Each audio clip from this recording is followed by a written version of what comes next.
চাঁদ রাতে সবাই যখন বন্ধু বান্ধব আর পরিবার নিয়ে ঈদ উদযাপনের প্রস্তুতিতে ব্যস্ত, ফুটবলাররা তখন প্রস্তুতি নিচ্ছেন দেশ ছাড়ার। যুব ও ক্রীড়া প্রতিমন্ত্রী আমিনুল হক বুঝতে পেরেছেন তাদের হৃদয়ের আকুতি, তাই বাফুফের সভাপতিকে নিয়ে টিম হোটেলে ক্রীড়া অভিভাবক। জামালরা দেশ ছাড়ার ঘণ্টা কয়েক ব্যবধানে মালদ্বীপের উদ্দেশ্যে উড়াল দেবেন অনূর্ধ্ব-20 দলের ফুটবলাররা।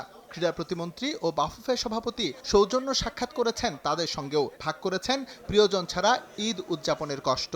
আমার খেলোয়াড়রা সবাই তারা ঈদ নিজের পরিবারের সাথে পালন না করে তারা দেশের জন্য খেলতে যাচ্ছে। সো তাদের প্রতি আমার শুভকামনা রইল এবং তাদের যারা পরিবার রয়েছে তাদের প্রতি সবাইকে আমি জানাই ঈদ মোবারক, যে আপনার সন্তান বা আপনার যে পরিবারের যে অংশটি দেশের জন্য খেলতে যাচ্ছে তাদের জন্য আপনারা দোয়া করবেন। আমি তাদের সাথে কিছু বিষয় শেয়ার করেছি, যে সবার আগে হচ্ছে আমার বাংলাদেশ, এবং সেই বাংলাদেশের হয়ে যখন আমি জার্সি গায়ে যখন মাঠে নামবো, আমি যাতে আমার বেস্ট পারফরমেন্সটি দিয়ে দেশের জন্য যাতে সম্মান বয়ে নিয়ে আসতে পারি, এটি হচ্ছে মূল বিষয় ছিল। ফুটবলারদের এই ত্যাগ দেশের জন্য তা সার্থক হয় যখন সফলতা আসে। ফুটবলারদের এশিয়ান কাপ সম্ভাবনা শেষ হয়ে গেলেও দেশকে সম্মানিত করার সুযোগ আছে ভিয়েতনাম ও সিঙ্গাপুরের বিপক্ষে জয় তুলে নিয়ে। বাফুফের সভাপতি ফুটবলারদের দিয়েছেন সেই টোটকা।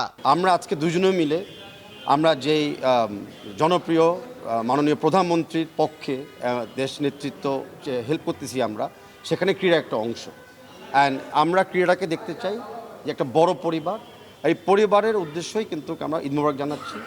এবং আমাদের যে খেলোয়াড়রা তারাও বিশ্বাস করে যে খালি তাদের পরিবার না, তাদের খেলা পরিবার না, পুরো বাংলাদেশই তাদের পরিবার। এই পরিবারের জন্য তারা ঈদের উপহার আনবে আগামীতে খেলা, ভালো খেলা দিয়ে।